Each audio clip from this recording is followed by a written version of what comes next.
Hello everyone, I'm Manish and this is part 3 of SAP Business One integration. In this video, we will see how we can host our web API on IIS server that we have developed in our previous video. And then we will see how we can call that web API through Postman as well as through browser. So let's start. So you need to first of all move to the IIS server. Open it as an administrator and then you need to add a website here and give a site name as you wish, like I'm giving SAP integration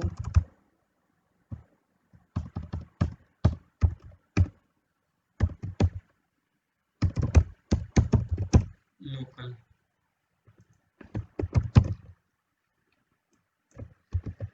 The name of the host you can give, and here you need to put a physical path where your file will be located. So let me create a folder here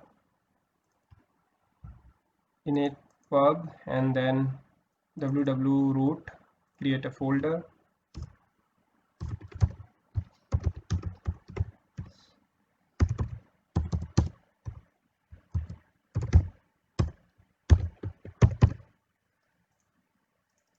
Copy this path and then paste here and then OK. So your website is created.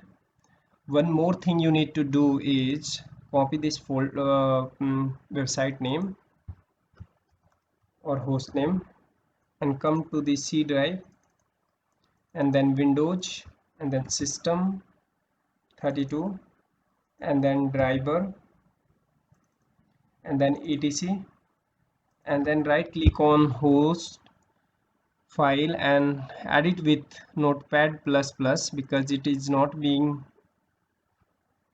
added inside the notepad.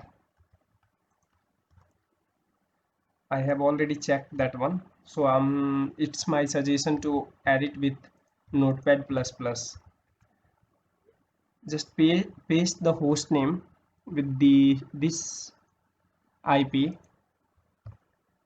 In your system your IP would be there. Control S, save. So it is saved now. Close it. So your website is running now. You can see it's started. Now come to your application where you have developed your web API. Inside your code, change it as release and then rebuild your application. Once it is rebuild succeeded, then right click on solution, accept yes and publish. So you select custom, give your profile name as you wish.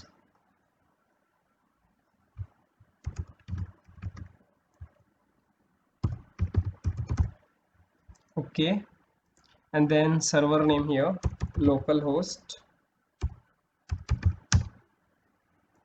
Here would be the site name and then here http colon and then site name.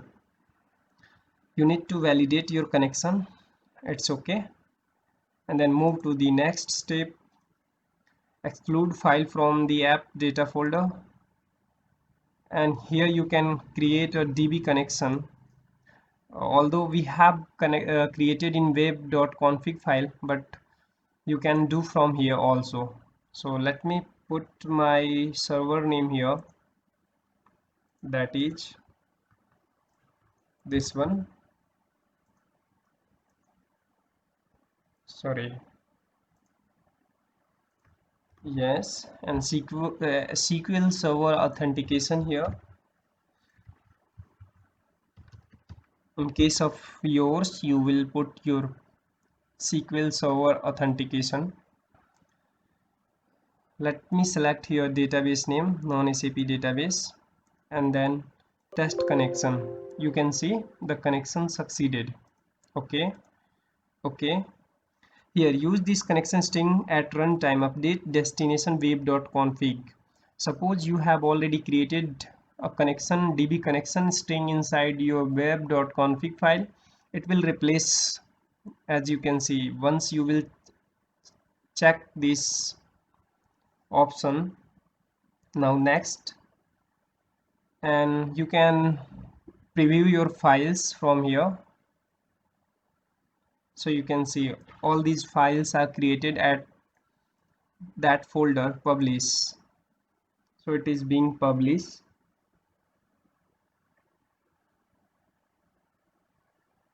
So published, the file published successfully. So just come to this folder so that we can see all the files are coming inside that folder or not, physical path or not. So www.root. So you can see these files are coming here. It means your web API has been published successfully. Now let me run this and we'll see what is this returning same data through the browser.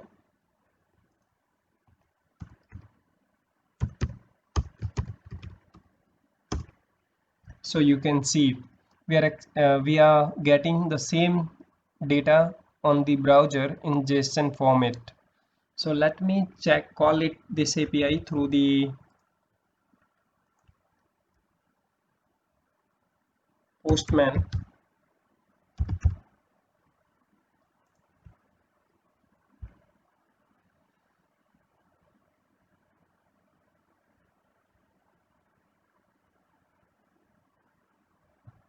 It will take a few moments.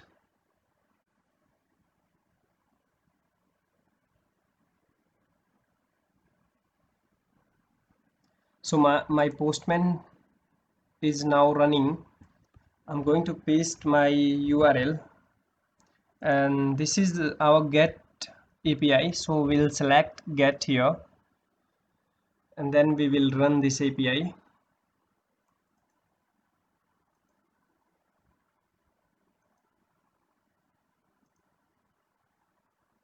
Okay, right.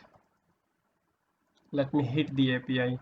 So you can see we are getting the orders as expected, order first and order second with 2 child items, and the order second have 4 child items. So we have completed API deployment as well as calling of API through the postman.